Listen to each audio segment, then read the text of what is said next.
11 feet. 11 feet. सभी जानते हैं कि कार्निवल्स का काम है पैसे लूटना, और यही होता रहे इसलिए वो लोग ऐसे ऐसे तरीके आजमाते हैं जिससे आपको लगे कि उस खेल में जीतना काफी आसान होगा, कहीं कहीं तो इतना ज्यादा कि उसे हम स्कैम भी कह सकते हैं।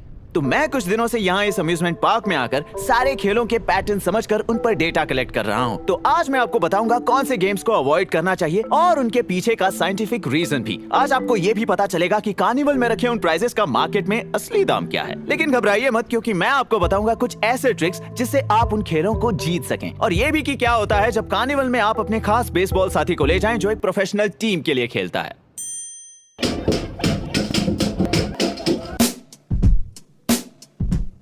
चलिए शुरू करते हैं।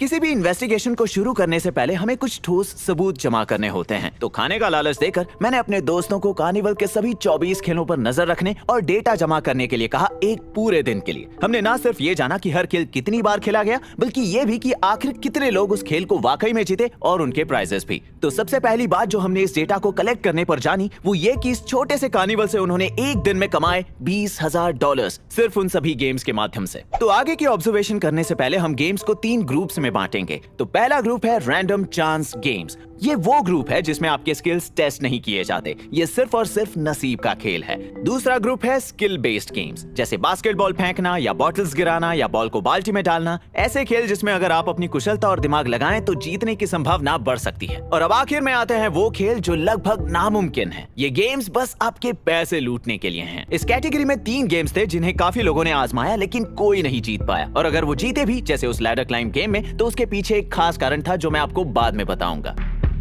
चलिए पहले रैंडम चांस वाले गेम्स की बात करते हैं। यहाँ पर आपके जीतने के चांसेस कैलकुलेट करना काफी आसान है। बस जितने लोग जीते उन्हें जितने लोगों ने खेला उससे डिवाइड करो, मिल गया परसेंटेज। तो यहाँ पर कुल मिलाकर 1600 कप्स हैं, जिसमें से सिर्फ 160 में आप जीतेंगे, यानी 10% चांस है। मतलब 10 में से सिर्फ एक बार निशाना लगेगा। वहाँ काफी गेम्स हैं जो इसी तरह के हैं, लेकिन वो वही बॉल्स इस्तेमाल करते हैं जो हल्के हैं और जिनका बाउंस बहुत ज्यादा होता है, ताकि वो बस वहाँ उछलता रहे। इसका मतलब ये हुआ कि वो वहाँ नहीं जाएंगे जहाँ आप उन्हें भेजना चाहते हो। आसान भाषा में सोचिए कि ये गेम कितना इजी होता अगर बॉल की जगह हम भारी बीन बैग्स यूज करते जो उछलते नहीं। और अगर पिंग पोंग बॉल की बात करें तो आपके फेंकने की जरा सी चूक से बॉल काफी दूर उछल जाता है और आपके जीतने के चांसेस गए समझो। अगर आपके पास स्किल्स नहीं है तो आपको ये वाले गेम्स खेलने चाहिए, लेकिन सच तो ये है कि आपकी जीत में भी हार है। थोड़ी जासूसी करने पर मैंने ये पता लगाया कि वो अपने प्राइजेस खरीदते कहाँ से है। तो मान लो आपकी किस्मत चमकी और आप पहली बार में खेल जीत गए, तो भी आप प्राइस के लिए भरेंगे $1.50, जो कि उन्हें पड़ा 45 सेंट्स में। लेकिन अक्सर उसे पहली बार में जीतना मुमकिन नहीं होता। तो चलिए हम टोटल कोशिशों का एक एवरेज लेते हैं, यानी आपको लगेंगे 5 ट्राइस उसे येलो कप में डालने के लिए। मतलब आपने भरे कुल $7.50 एक ऐसे प्राइस के लिए जो उन्हें पड़ा 45 सेंट्स में। और बड़ा प्राइस जीतने के लिए आपको बॉल डालना होगा उस गोल्डन कप में, जो बहुत मुश्किल है। उसके लिए आपको करीब 25 कोशिशें लगेंगी। मतलब आप भरेंगे $38, जो उन्हें मिला सिर्फ $6 में। हमने अपने कैलकुलेशंस को असली डेटा के साथ मिलाया और वो काफी सटीक निकले। आइए अब बात करते हैं दूसरे ग्रुप की, जो है स्किल बेस्ड गेम्स। और इन गेम्स में सबसे ज्यादा पॉपुलर है बास्केटबॉल टॉस, जिसे उस दिन कुल 825 लोगों ने खेला था। इसमें 3 पॉइंट्स तब मिलते हैं जब आप 24 फीट पीछे खड़े हों और बास्केट 10 फीट ऊपर। लेकिन यहाँ पर आप 28 फीट पीछे खड़े हो और बास्केट 11 फीट ऊपर टंगा है। वैसे तो ये फर्क कम है, लेकिन अगर आपको बचपन में स्टैंडर्ड 3 पॉइंटर मारने की आदत है तो ये बहुत मुश्किल होगा। और हम लोगों ने भी वहाँ यही देखा। और ये बॉल पकड़ने के लिए बड़े से स्लोप इसीलिए बिठाए गए हैं ताकि कोई उसके पास जाकर उसकी असली हाइट का अंदाजा नहीं लगा पाए। लेकिन भले ही स्टेफ करी की तरह खेलकर अपना पहला $3 का शॉट अंदर डाल दें, आप हारोगे, क्योंकि उन्हें वो बास्केटबॉल सिर्फ 80 सेंट्स में पड़ता है। और ये रहा एक और उदाहरण जहां आपको लगेगा कि आप आराम से जीत सकते हैं, लेकिन यहाँ उन्होंने टेबल को हल्का सा टेढ़ा रखा होता है, जिससे बॉल के आगे जाने की स्पीड बाउंस के बाद कम हो जाती है। तो भले ही आप अपने कॉलेज के दिनों में इस खेल में काफी माहिर थे, यहाँ आकर आपका एक्सपीरियंस किसी काम का नहीं रह जाता। ये स्पीड मेजर करने वाला गेम एक बहुत बड़ा धोखा है, क्योंकि स्पीड जांचने की मशीन हमें करीब 15 माइल्स धीमा बताती है। हम ये जानते हैं क्योंकि हमने उस दूरी को मेजर करके फिर फ्रेम्स को कैलकुलेट किया। इस थ्रो को 69 माइल्स बताया गया, जबकि उसकी स्पीड करीब 84 थी। बॉटल गिराने वाले में सिर्फ एक ही तकलीफ थी कि वो बॉटल्स भारी मेटल के बने थे और इसलिए उन्हें गिराना आम बॉटलों के कंपैरिजन में काफी मुश्किल था। काफी कार्निवल्स में इनके नीचे वजन होता है ताकि वो और भी स्टेबल रहें और उन्हें गिराना मुश्किल हो जाए। अगर आपको जानना है कि आपको कौन सी बॉटल्स मिली तो उनसे बॉटल मांगकर अपनी उंगली पर बैलेंस कीजिए, वही उसका सेंटर ऑफ मास होगा। इसे जीतने के लिए आपको ठीक यहाँ मारना होगा, वो भी जोर से ताकि किनेटिक एनर्जी ज्यादा ट्रांसफर हो, लेकिन ज्यादा जोर से भी नहीं, क्योंकि हमने देखा कि जो ज्यादा जोर लगाते हैं वो अक्सर निशाना चूक जाते हैं। करीब हर 14 में से एक प्लेयर इन्हें पहली बार में गिरा पाता है। और आखिर में आता है बास्केट टॉस गेम, और इसे जीतने के लिए आपको बॉल का पहला बाउंस उस एज पर करवाना है ताकि उसकी स्पीड कम हो जाए और वो वापस बाहर ना गिरे। हमने देखा कि करीब 10 में से एक प्लेयर इस खेल में जीत पाता है। और अब आते हैं उन आखिरी गेम्स पर जिन्हें जीतना लगभग नामुमकिन है, और ऐसे 3 खेल हैं। पहले आता है ये गेम जिसमें आपको स्टार को पेपर से निकालना है इस ऑटोमेटिक बीबी गन से। तो बेस्ट तरीका यही होगा कि स्टार के इर्द गिर्द एक सर्कल बना ले उसे निकालने के लिए। लेकिन तकलीफ ये है कि वो गन जरा भी सटीक नहीं है। सिर्फ इतना ही नहीं, इसे सिर्फ शुरुआत में मारना आसान होगा क्योंकि काफी कागज बचा है जिससे बीबी की गोलियां आराम से पार हो सकें। लेकिन न्यूटन का तीसरा लॉ कहता है कि जब आप किसी चीज पर उतना ही दबाव डाल सकते हैं जितना वो आप पर डालें। तो आखिर में आपके पास बचते हैं स्टार्स के कुछ टुकड़े जिन्हें कोई सपोर्ट नहीं है, जो बीबी की गोलियां पड़ने पर फटने की जगह रास्ते से हट जाते हैं। 120 लोगों ने इस गेम को खेला, लेकिन पूरे दिन में कोई भी इसे जीत नहीं पाया। ये रिंग बॉटल गेम भी बहुत ही ज्यादा मुश्किल है। यहाँ भी वो रिंग काफी हल्की है और इधर उधर उछलती रहती है।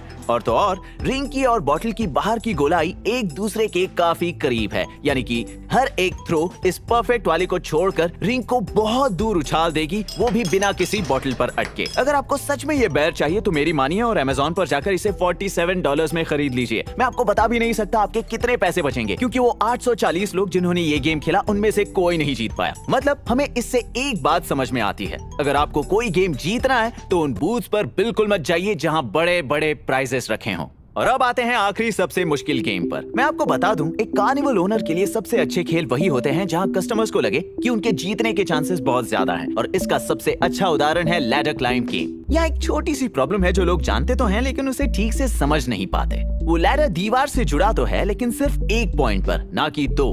अगर वो 2 पॉइंट से जुड़ा होता तो इसे पार करना काफी आसान हो जाता, किसी ब्रिज की तरह। मान लो कि ये आप हो। अगर आपके पूरे वजन का एवरेज पॉइंट निकालें तो उससे हम कहेंगे आपका सेंटर ऑफ मास, जिसे हम यहाँ पर मार्क करते हैं। और अगर आपको ये टेस्ट करना है तो बस इसे अपनी उंगली पर रखो, क्योंकि अगर ये उंगली पर टिका रहा तो आप सही हो। अगर आप एक लाइन बनाएं जो दोनों सपोर्ट पॉइंट्स को जोड़ती हो तो आपको मिलेगा एक एरिया, और जब तक आपका सेंटर ऑफ मास उस एरिया के अंदर रहेगा आपका नीचे गिरना नामुमकिन है। लेकिन जैसे ही आपका सेंटर ऑफ मास उस एरिया से जरा सा बाहर निकलेगा आप पलटकर गिरने लगेंगे, भले ही आप कैसे भी खड़े रहने की कोशिश करेंगे। अगर आप जमीन से कुछ उठाने के लिए झुकें तो जाने अनजाने में आपने भी ये जरूर किया होगा। यहाँ पर सपोर्ट का एरिया आपके एड़ियों और पैरों की उंगलियों के बीच है। झुकते वक्त आप अपने नितंब को पीछे करते हैं ताकि आपका सेंटर ऑफ मास उस एरिया के अंदर रहे। अगर यकीन नहीं होता तो दीवार से लगकर किसी चीज को उठाने की कोशिश करें ताकि आपका नितंब पीछे ना जाए। जैसे ही आपका सेंटर ऑफ मास पैरों के आगे निकलेगा आप गिरने लगेंगे। लैडर गेम की बात करें तो यहाँ सपोर्ट का सिर्फ एक ही पॉइंट है, तो भले ही आपको देखने में ये चौड़ा लग रहा है, इसका एरिया ऑफ सपोर्ट सिर्फ एक लाइन जितना है। तो अगर आपने अपना सेंटर ऑफ मास ठीक लाइन के ऊपर नहीं रखा तो आप पलटकर गिर जाओगे। मतलब कि इसे जीतने के लिए आपको एक रस्सी पर बैलेंस करके चलना आना चाहिए। लेकिन फिर अगर आप वो सीख लो तो भी ये मुश्किल होगा, क्योंकि रस्सी पर चलना इससे ज्यादा आसान है। वहाँ आप अपने हाथों और पैरों के जरिए अपना सेंटर ऑफ मास एडजस्ट करके उसे लाइन के ऊपर रख सकते हैं, और सेंटर ऑफ मास भी ऊपर होता है, जिससे आपका मास मोमेंट ऑफ इनर्शिया और आपकी स्टेबिलिटी भी बढ़ जाती है। यही कारण है कि लंबी चीजों को बैलेंस करना आसान है और छोटी चीजों को मुश्किल।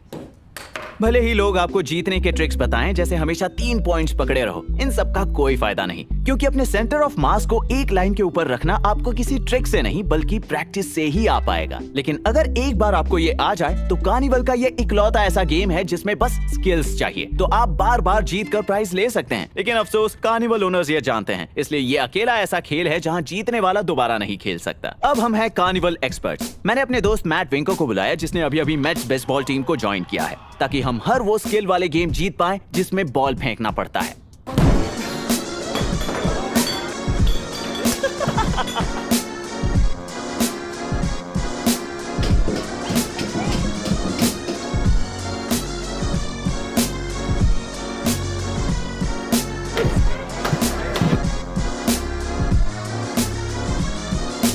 भले भले ही मैट ने हर बॉल फेंकने वाले खेल की धज्जियां उड़ा दी, लेकिन बास्केटबॉल में मेरा जवाब नहीं। तो दिन के आखिर में मैंने सोचा कि मैं भी उसे दिखा दूं कि मैं कितना बड़ा प्लेयर हूं। लेकिन मैंने जाना कि अगर आप किसी एक गेम में वर्ल्ड क्लास एथलीट हो तो आप बाकी स्पोर्ट्स में भी काफी ज्यादा अच्छा परफॉर्म करोगे। तो हमने जाना अगर आपको गेम मजेदार लग रहा है तो बस खेलिए, बस याद रखना कि जीतना आसान नहीं होगा, और अगर आप हारे तो कोई बात नहीं, ना कि इसकी तरह जिसने अपनी सारी दौलत कार्निवल गेम्स पर उड़ा दी। और अगर आप किसी खास लड़की को इस आदमी की तरह एक बड़ा सा स्टफ्ड टॉय देकर उसका प्यार पाना चाहते हैं तो इसमें कार्निवल की कोई जरूरत नहीं है, आपको यह अमेज़न पर आसानी से मिल जाएगा। मैंने ये तुम्हारे लिए खरीदा है जाने मन। क्यों?